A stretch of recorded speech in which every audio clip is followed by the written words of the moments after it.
Tip Today, in association with Slattery's of Pecan, your main Peugeot dealer for over 50 years in the Premier County. Slattery'sGarage.ie.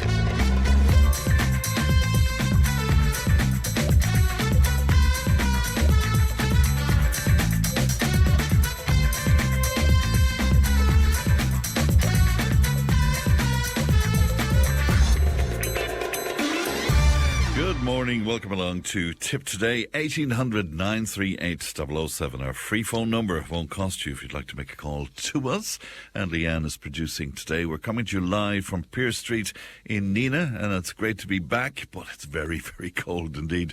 This morning is still some ice on the roads out there, so if you're setting out on a journey, do be very careful, won't you? Coming up on the show this morning, I'll be speaking to Johnny Luby in just a few moments' time. Anacarty Tea Rooms, where I spend most of my Saturday mornings celebrating 10 years in existence. Today I'll be speaking to Liam O'Brien about that in this hour. A stroke survivor struggles to find reasonable health insurance. We'll hear her story. Alton has the gardening. Michael Cleary from JKC's in Neenah, the toy shop, will talk to us about toys as we approach Christmas, and the Friday panel will unpack the hot topics of the week. All of that and more on the way. You can text and WhatsApp 083 311 3311. You can email tiptoday@tipfm.com. We're almost glad to hear from you.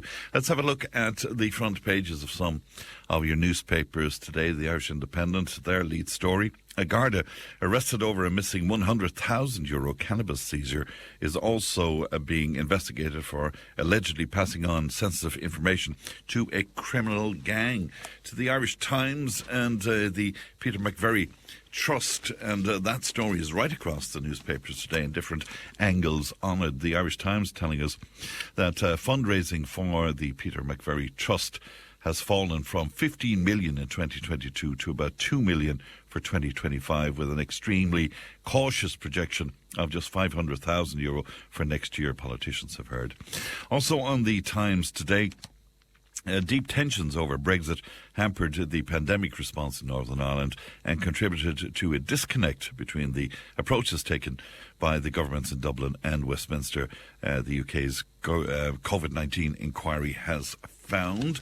To the Irish Examiner, and again it's homing in on the Peter McVerry Trust story, their angle. The former head of the homeless charity Peter McVerry Trust spent €350,000 on a driveway at a homeless shelter and built an enclosure for 2 peacocks while the organisation's finances were falling apart. Remarkable story that is certainly evolving into.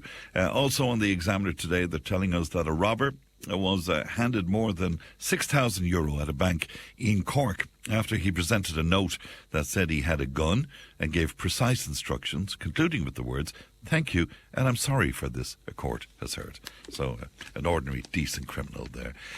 Also on the Examiner today, we're reading that airlines last night announced extra flights to Prague after all available seats were snapped up by fans hoping to see the boys in green on the next step of the World Cup journey. And finally, the Irish Daily Mail, and again it's with the Peter McVerry Trust story, and their headline, a rather stark one indeed: a homeless charity out of control. And they're telling us an indefensible amount of money was spent by ex-CEO of the Peter McVerry Trust to fund a lavish, stately home that he turned into his private office. And it's described here in this piece as a vanity project costing $1 million a year to maintain, and included an unauthorised private lift for the former Chief Pat Doyle that later had to be destroyed, as well as a peacock enclosure and a lavish driveway. So that's what's making headlines today. If you'd like to make comment on any of that, we'd be glad to hear from you. Once again, text WhatsApp 083 311 3311, and the email is tiptoday@tipfm.com. It's time for Johnny Luby. Morning, Johnny. Morning, Fran, and good morning to the listeners. On a cold, frosty morning with snow on the peaks of the Galties. Well, I was just thinking, when I was talking to you last week, I mean, you needed a kayak to get out of the Fourpenny Road, and this morning it's skis you need, I guess, Johnny, is it? Yeah, unbelievable, yeah. Fran, it's unbelievable what you're reading out there about Peter McVerry Trust fund. Yeah. Unbelievable. I mean, is there anybody in charge at all in the government, or when they're dealing with somebody else's money, they don't give two continental hoots? Just flog the money out and that's it. No accountability, traceability. There's supposed to be regulators, Johnny, but, they're not doing their job very well, are they? It's an absolute scandal, Fran, to see that happening, and all the homeless that are around and everything else, and to see this going on. Nobody gives two hoots. We're saying that a long, long time. Yeah, but what it does, it damages credibility, Johnny, because I know that you do an awful lot of work for charity, in fairness, but it's difficult when people hear stories like that then, isn't it? That's right, Fran. Unbelievable. I mean, right, next week, please God, you'll probably have Siobhan O'Brien on from Skull Cormac. Now, I've been in there. I've seen with my own eyes what they have done in there, and it's unbelievable for those additional needs, children, boys and girls. Yeah. It's amazing what they have done there, and I know they're fundraising all the time because that's the way it is, but everything is accounted for. Yes, not a penny wasted in any way. Not a penny wasted, none whatsoever. The same with other charities there, but some of them get out of hand. That is frightening.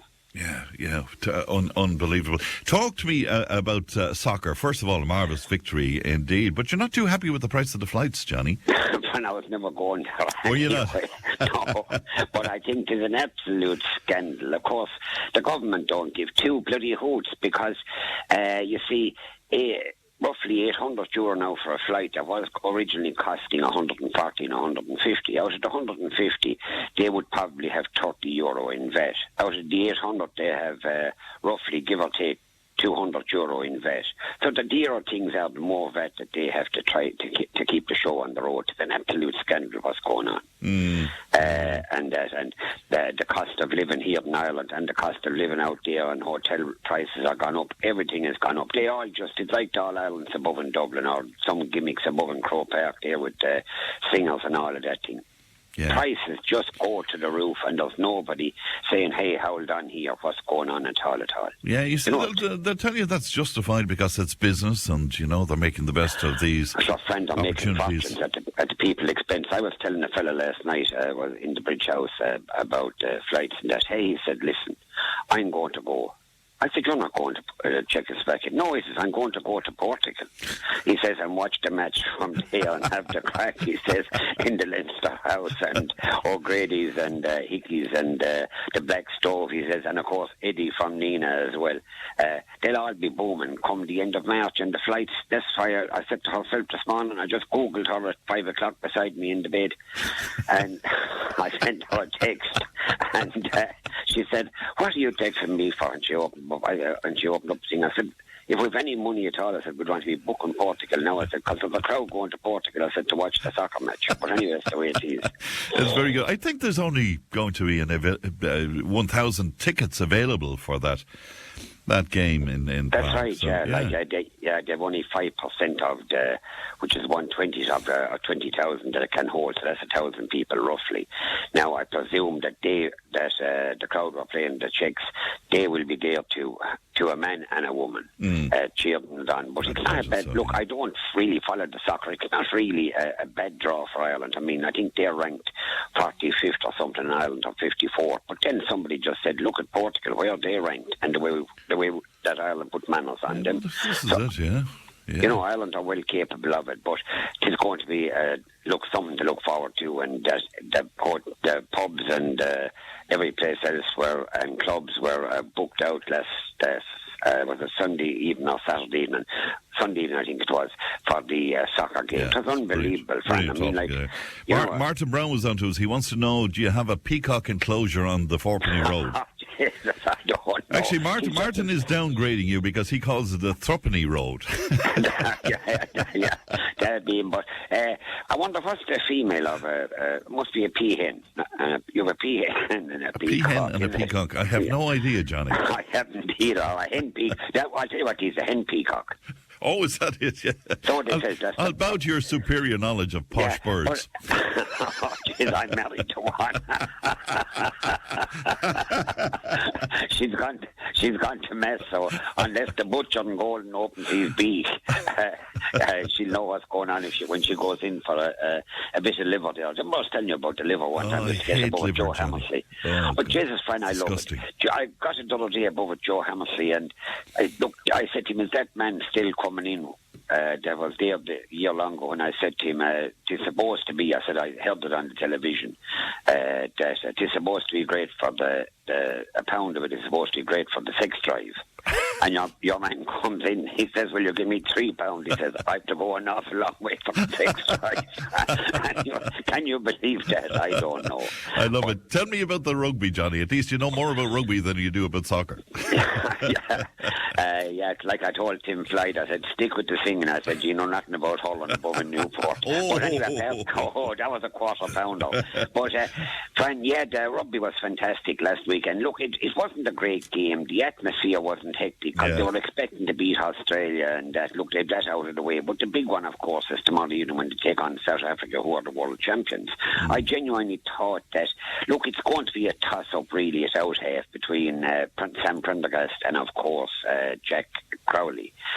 We'd be, of course, shouting for Jack Crowley simply because we're Munster, but I suppose they look at it in different ways. That, Prendergast, I wouldn't knock him at all. He's probably defensive record wouldn't be hectic, but he's a great man to get the backs going and that. And of course, young Osborne, Jamie Osborne, is out injured. A huge loss to Ireland insofar as that they could play him any place. He can play full back or he can play in the centres. And we have to go for Bundy Aki, who has been a tremendous player for Ireland. But look, it's like bringing me back to play hurling with gold. And I think Bundy Aki is gone by sell by day. But maybe the rough and tumble. What age is he now? Is he about 34 or something like that? Oh, he's but there's a good few of them there up in that bracket. But I just thought that, look, it's like everything else. In a fortnight's time, they'll be turning around to play in the Heineken Cup and or the European Cup, as it's called, and then the mouth-watering clash Munster and Leinster on December the 26th. Front. It's all systems go on the rugby front, and look. And locally in the rugby, Nina are having no great look, and that's the hard look about it. They've been playing well, but it's a different ball game when you go up to the very top of Irish club rugby, insofar as that they can play academy players and players who are on the fringes of Munster and Leinster and Connacht and Ulster teams, and that they're entitled to go back playing with their club and all of that. So Nina wouldn't have the resort or the players as such. Whilst they have great players, they wouldn't have the players to bring back from the academies, and that's the hard look about it. Cashel were leading last weekend 20 points to nil, and they were beaten, I think it was 27-23. They got the bonus point in that, and they could do with a couple of wins now on, but they'll be back at home in the next week or so as well, so the best of luck to them. A big win for Clonmel. They beat Thomond. Thomond last year were playing Kilfeacle and Tullis and Clanwilliam and all of those, and they won that Munster junior round robin, or the Irish round robin system of the junior clubs, and they went up senior. They had won their 5 matches up to this, and they were firm favourites, but Clonmel, when they came down to Ardguia Park there, Clonmel put manners on them, and fair play to them. Whilst they were in second place, they're still in second place. Thomond had got bonus points all over the place to be top of the league. So, look, Clonmel and Thomond, they'll be back at it again, back in Thomond, and hopefully Clonmel will go up into 2B. So hopefully they'll go up there, please God. Kilfeacle are out this weekend against Kenturk in a mouth-watering clash up on the hill at 2:30. And mentioning Kilfeacle, one would like to send birthday wishes to a lovely girl called Anne in Tipperary Town, herself and Seamus, our business people there in Tiptown, and of course fair play to Seamus. He celebrated in style, although it was Anne's birthday, so he won't like me saying that. I said, Seamus, I haven't done that myself. But and of course on the GA scene, we hadn't any great luck last weekend with Lockmore Castlani, who put up a great battle. Of course the match had been transferred from Ennis, and we had Paul Carol, who does a tremendous commentary there with Ken Hogan and them on the Tip FM, something to look forward to. And they had been in the Clonmel grounds on the Saturday when they took on the Cork champions, and they put up a marvellous performance as well under all the circumstances that they went through there in the last maybe month or two. And that, but as the girls, Lockmore, Castellani, look, we'd love to have seen them win, but at the end of the day, they're probably the players, the McGraths and all those lads, they need a bit of a break, and they have it now. And, of course, Upper Church Drumban, and I love that neck of the woods up in the hills there in Upper Church, where you can go into Jim the Mills, where you can go to Canans, where you can go to that other one there, Mary the Peelers, and, of course, then you have Tim Neds and Drumban. So they're training like hell up there, and the best of luck to them. They have marvellous facilities there. One passes by there on the road down to Rossmore. They have to put up tremendous facilities, new pitch and the whole lot. So the very best of luck to them to keep the flag flying. I don't think Tipperary have won the Premier Intermediate since it was inaugurated there maybe a couple of years ago. But I think the game is in Tullis Semple Stadium, FPD Semple Stadium in Tullis. So the very best of luck to them. We'll all be there to give them a shout, and when win, lose or draw, we'll go back to the hills to celebrate. Oh, I'll tell you what, it'll be mighty odd. Horse racing in Thurles, Johnny, I think. That's right, Jeff, and they had it just today. That's my bloody book. Hold on a second.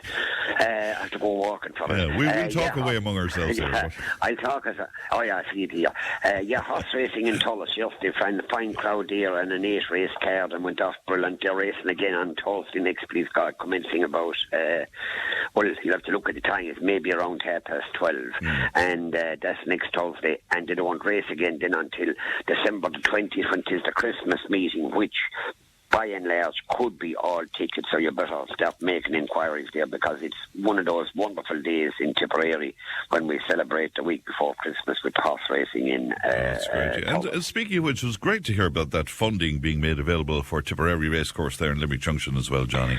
Yeah, fantastic, friend. It means an awful lot, we'll say, too, because most of the trainers are down here in Southern Ireland, and they have to go to Dundalk, and that's maybe a 4-hour journey up, and then you're waiting for the race that goes on for 3 hours, then another 4-hour journey back, and the people that are driving the horse lorries and all of that wash down the lorries health and safety after they're coming into the air, maybe at 1 o'clock, feed up the horses and rug them up in weather like this and that, and it's and most of them going to Dundalk. But now with Tipperary being where it is, you have the Cork trainers and the Limerick trainers and Kilkenny and all the rest of them here in Southern Ireland. And of course, an hour and a half will bring you down from the likes of Kildare and that. So it is marvellous to see it. It should be tremendous employers there for the year and a half, people working on it and that. And of course, there'll always be people working then at Tipperary Racecourse when it is up and running for the night meeting. Indeed. What about the greyhounds, Johnny? Any news on the dogs? That's right, Jeff. And with a huge night on Saturday night last, and somebody texted me from Clonoulty Rossmore to say sincere thanks for mentioning it, whilst they were working very hard behind the scenes in selling tickets and getting sponsors, and a sincere thanks to all of them. And it's hard to believe that he was possibly one of the biggest crowds seen in Thurles Greyhound Stadium in 20 odd years. So they had a tremendous night. I'm often saying it about the Greyhound charity night, whether it's Clonmel or in Thurles.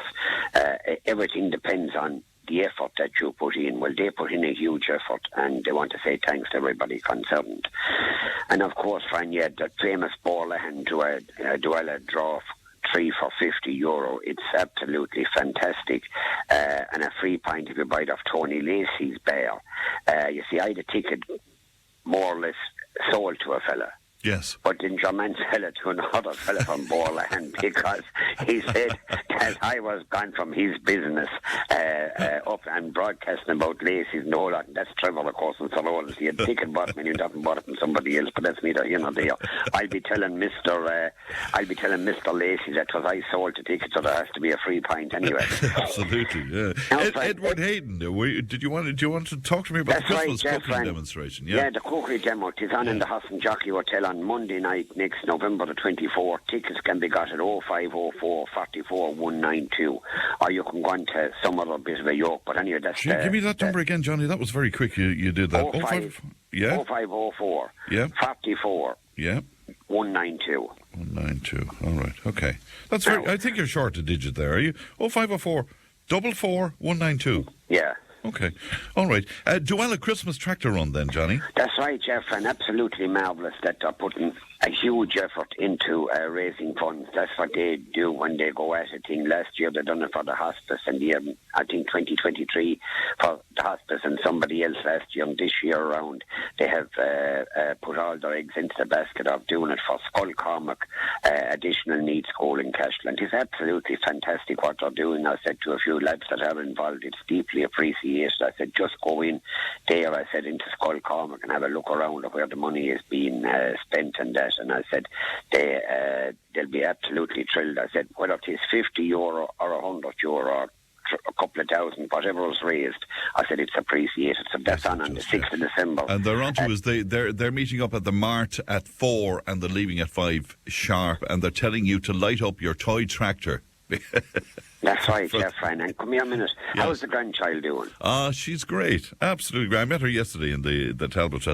We met up for lunch, so it was gorgeous. Now, when you're talking to Ryan O'Mara, Alan Kelly or Michael Lowry in North Tip, Seamus Healy, Matty McGrath or Michael Murphy in South Tip, will you get on to them that I trying to get a proposal through government that the grandparents would be getting the grandparents' allowance? Absolutely, but of course, so didn't the big thing to do. Not. But St. Michael's fan, of course, their books are flying at the moment on the stories and the crack and the history founded in, I think it was 1947. It's a great read for Christmas. Fitzpatrick Printers or any committee member, Tommy Fennan or any of the lads involved will tell you how to go about it. And of course, Fran, we have the raceway that they have their final meet on December the 6th. We'll talk about that again, please God. Mm-hmm. And, of course, Clarehan is the place to be next weekend, friend. When they're starting on Friday with the mini kids bike run, you better get the grandchild over there. On Saturday the 29th, a tractor, car, bike, light up, all for Seesaw in Clonmel. Register at 5 o'clock in the community centre. I was there last year, actually. It was absolutely fantastic, even to see all the tractors in full lights. And Sunday, of course, you have the Santa Community Hall. Santa is in the community hall, and it is grotto. So definitely, you could collect the grandchild and bring them on there like myself, and you can call into Hermes or Denzi's in Rose Green, where you have been known to frequent. Indeed, I have. Indeed, I in your company, I hasten to add as well. Have you have a family birthday today? Have you? That's right, Jeff. And Shane Luby is 36 today, and I remember it was yesterday. As Catherine said, you didn't have him. I said no, but I was in the makings of him. I said, but anyway, he's 36 today, fan. You can picture the scene 36 years ago. I was going out the door in a light Ace van with a greyhound called Shongum Flavour, heating up for Westport and County Mayo to try and qualify her for the Clonmel's Greensod in Powellstown. Anyway, she won, and I gave Carson a hug, but I couldn't give her a bear hug because she was on the pints of Labour. And she was going into Clonmel, but I didn't know it. I kind of should have known. I look back on it, but I didn't know that she was. Yes, you should. Yeah, I should have known. But anyway, I gave her a bit of a hug and that, and belted off anyway with the greyhound and a guy called Benny Gillespie, the last mercenary from Cashel. Well, yeah. Oh, what a man! Yeah. So anyway, we had the crack above, and we won our 2 rounds on the Saturday, and we gave an exhibition of celebrating. Even though we'd only 2 rounds won, so I went back and won the 3 rounds then on the Sunday, and then I rang Leo Glynn in the Bridge House in Golden, who was playing. He said the southern of us, the whole down of or something. So I told him, keep him going, we'll be there around 1 o'clock.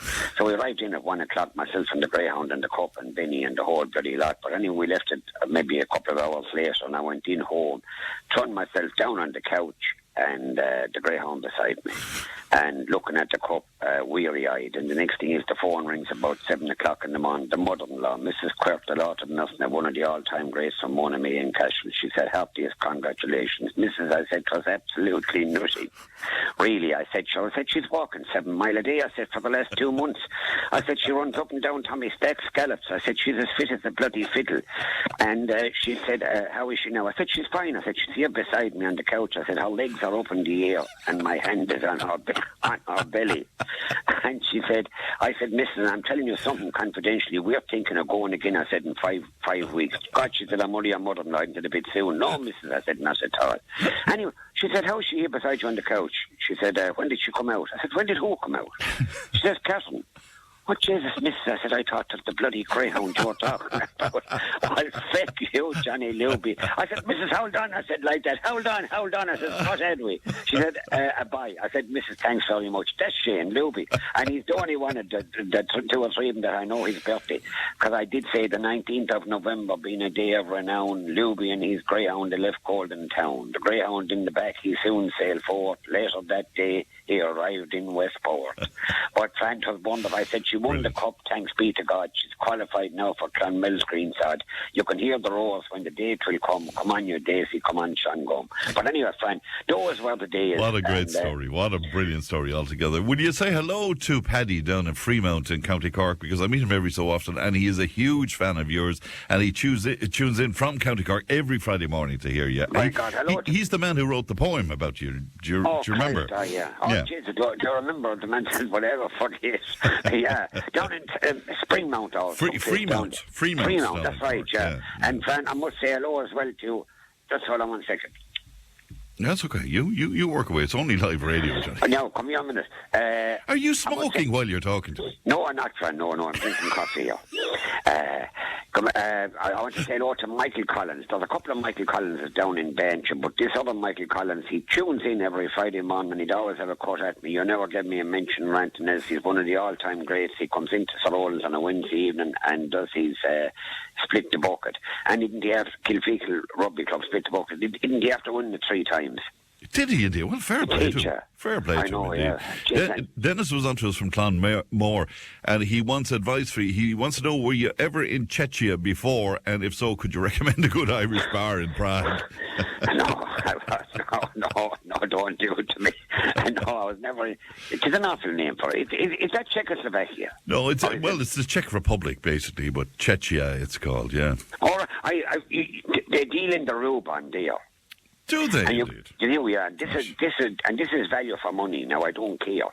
You get 24 Ruban for €1.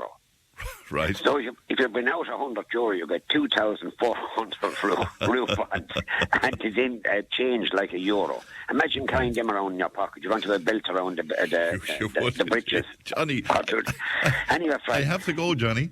Right, lad. Mind yourself. Look after yourself, Johnny. Bye-bye. Right. The great Johnny Luby there from, well, what Martin Brown calls the Truppenny Road, but it is the Fourpenny Road outside of Golden. Back in just a moment. Tip FM's Tip Today. With Slattery's Garage, Puckon. Main Peugeot dealers in the Premier County. And now stocking the full range of the luxury French car brand DS Automobiles. Book your test drive today with Slattery's Garage, Puckon. See slatterysgarage.ie.